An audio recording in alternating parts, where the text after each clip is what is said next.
malam. Perkenalkan, nama saya Abdul Sopios, saya dari Circle Journalism. Jadi pada kesempatan malam hari ini kita akan sedikit berbincang dengan salah satu tokoh masyarakat, lebih tepatnya tokoh agama yang berada di Desa Baras. Baik, selamat malam Pak. Selamat malam. Bertemu dengan Bapak siapa malam hari ini? Ya, perkenalkan, nama saya Timotius, saya gembala di GKI Anugerah Baras, Kecamatan Bedai, Kabupaten Singkil. Ya. Jadi malam hari ini saya ingin bertanya-tanya sedikit mengenai COVID-19. Seperti kita tahu kan bahwa COVID-19 ini adalah berita trending saat ini ya. Menurut Bapak secara pribadi, apakah COVID-19 ini sudah memiliki dampak yang cukup besar tidak untuk wilayah di sekitar Desa Baras ini?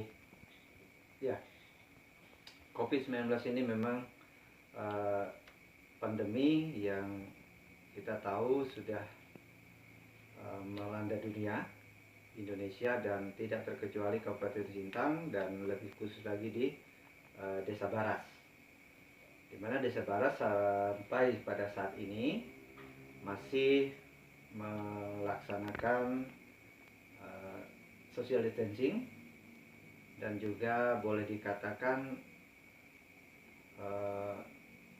semacam pembatasan sosial berskala besar, karena di Desa Baras sendiri sekarang sudah di portal, jadi masyarakat luar Baras tidak dapat lagi masuk dengan bebas ke Baras, terutama yang dari luar, dan di portal itu kita diadakan pemeriksaan dan sebagainya oleh aparat desa dan juga semua petugas yang ada di situ, petugas kesehatan dan sebagainya yang bekerja sama di dalamnya. Jadi untuk Desa Baras sendiri memang sudah sangat terasa sekali pengaruh daripada COVID-19 ini.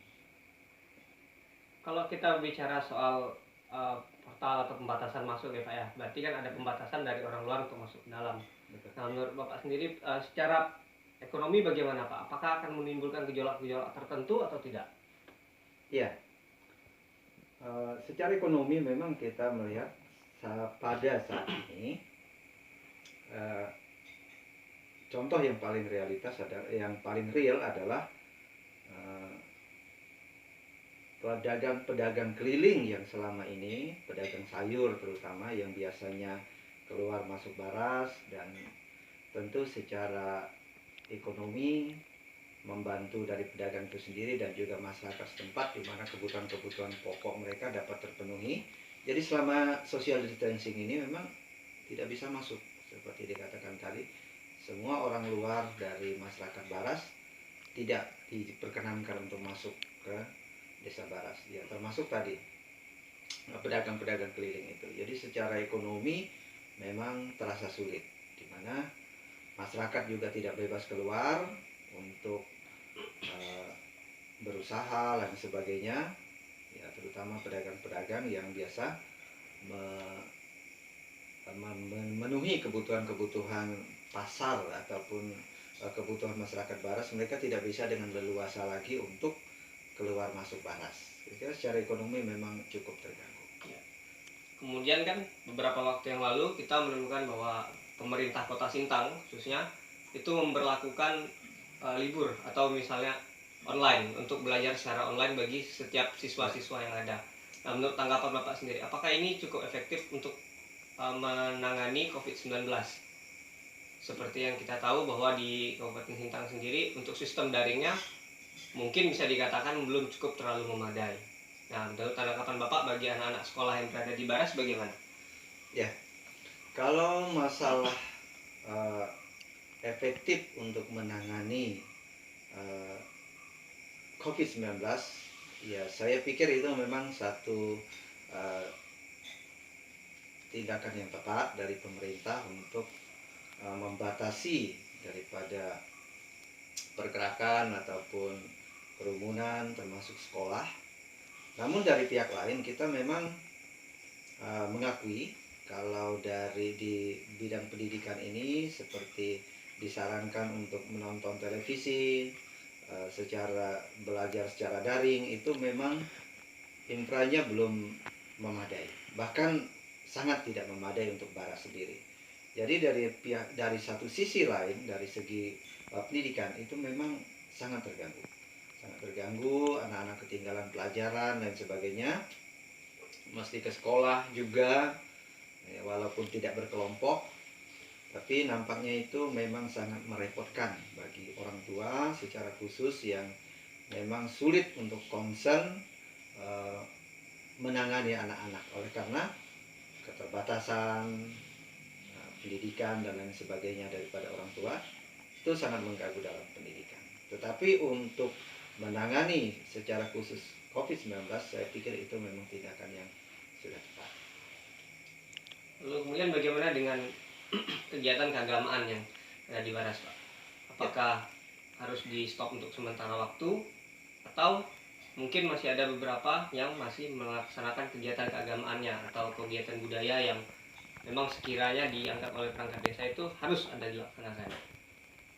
Baik, kalau masalah kegiatan keagamaan dan kegiatan lainnya yang berkaitan dengan program desa memang selama ini dipending.